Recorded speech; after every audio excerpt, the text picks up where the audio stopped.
What's going on? It's the RapNerd, and I'm here today to talk about Terrifier 2. It's been in theaters all October, and unfortunately I couldn't get to the theater to see it. The closest one to me was about an hour away, and the way my life works out right now, I can't do that. So I knew eventually it was going to hit Screenbox because it was first announced to hit Screenbox when they first was talking about Terrifier 2. I think the theatrical thing just opened up, and with the massive amount of success it's gotten, it's been in theaters all this month, so kudos to everybody at Bloody Disgusting, the director Damien, the crew. That's big, for an indie movie that cost $250,000 to make to cross $5 million just based off of word of mouth alone in one trailer. It's a big deal, man. It's a big deal. So when I found that it hit Screenbox today, I was super excited, and I said, you know what, I'm gonna check it out first thing in the morning, and that's what I just did. First thing I want to say is Art the Clown isn't just gonna kill you.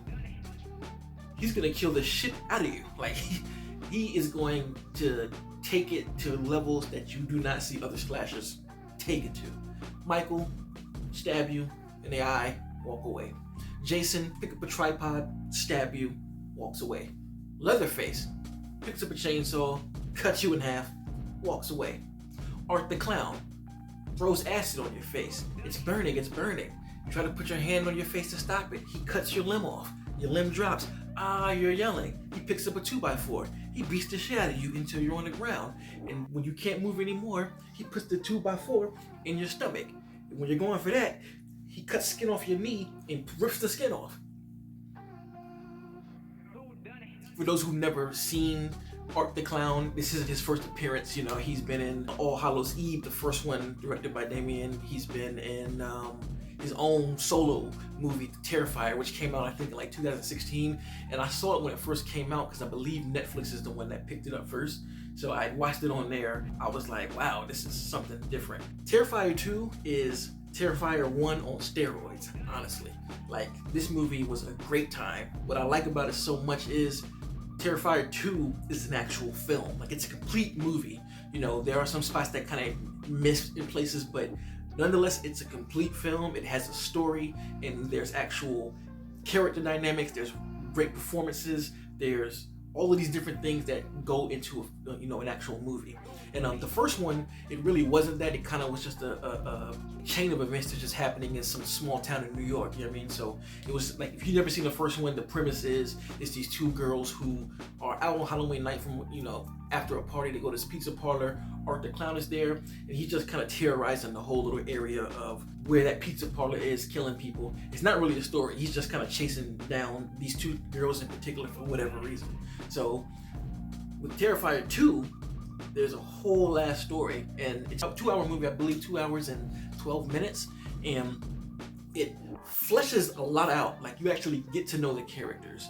You understand the motives, you understand what character types there are, and it just amplifies everything. Like I said, this is like a slasher movie. This one blows the other one out the water. And I mean, no disrespect to Damien, because I know the first one was more so just of him trying to bring Art the Clown to the world of slashers and to horror, get people familiar with him. But this right here solidifies him. So this picks up right where the last one left off. I don't think you need to watch Terrifier 1 to understand this movie, because again, Terrifier 1 is just a series of events that's happening. There's no real story. You don't learn anything about Art the Clown. He just kills people in the first one. So like I said, it starts from the end of that movie where he gets taken to the coroner's office because he's supposedly dead, and something brings him back. He ends up killing the coroner, and he does some other gruesome things, and then I guess he goes on like hiatus, and it fast forwards to a year later. And it's kind of the thing like Halloween, where this little town in New York, everybody remembers the events that happened because Art went on a massacre and he killed like 11 people. I forgot the exact number, but he killed a bunch of people last year. And one of the things that he did was he literally mutilated this girl who did an interview on the news, and it just, like I said, it just really terrorized the town. So I said, fast forward a year later, you have people who want to dress like him and all this other stuff, and it pretty much follows a family, this girl named Sienna and her little brother Jonathan, and with their mom, and the father passed, and he was an artist who used to draw a lot of things, and you see him mentioned a whole lot because he ended up killing himself because supposedly he was crazy and seeing things, and that's the one part about the film that kind of is like to me, because of course they're making art more supernatural in this thing, but we never really get the real connections of how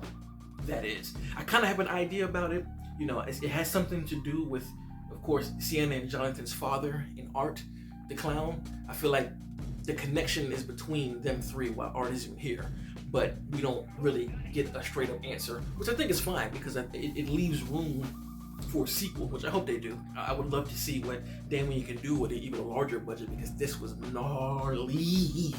These kills, boy, I get into that in a second. It's Halloween, and Sienna, she's seeing things, and so is her brother. They're seeing Art the clown and this little kind of clown girl that accompanies them, but nobody else is seeing the clown girl. So it's pretty much them dealing with the struggles of their dad being deceased, and it's Halloween and they want to express themselves, and people keep thinking Jonathan is a weirdo because, again, he's seeing things.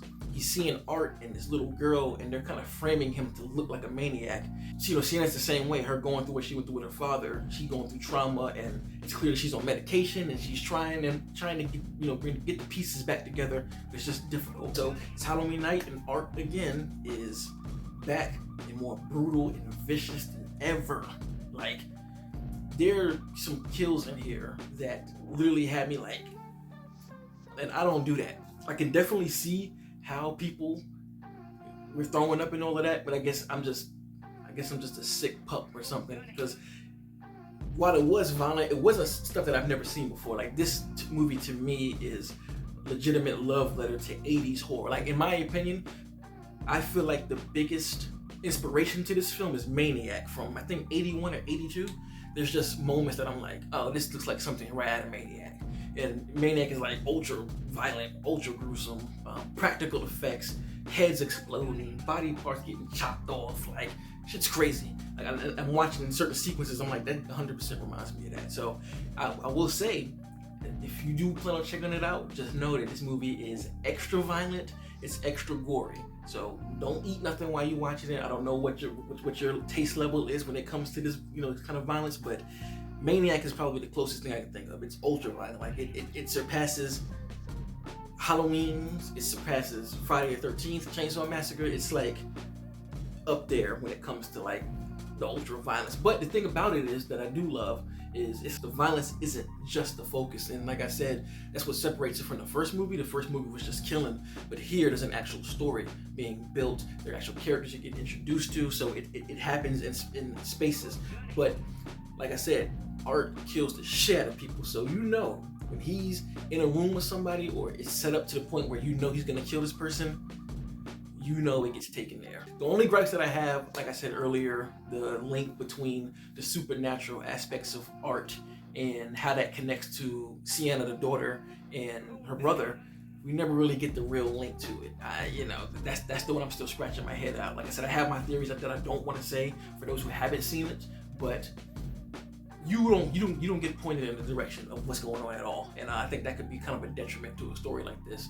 But also, on the other hand, it leaves the door open to tell more stories. So I do think the film was a little long. It's 2 hours and 12 minutes. Not overly long, but there are some spaces where I definitely could see something being shaved off. In the third act, they go to this location, you know, kind of like a fun house.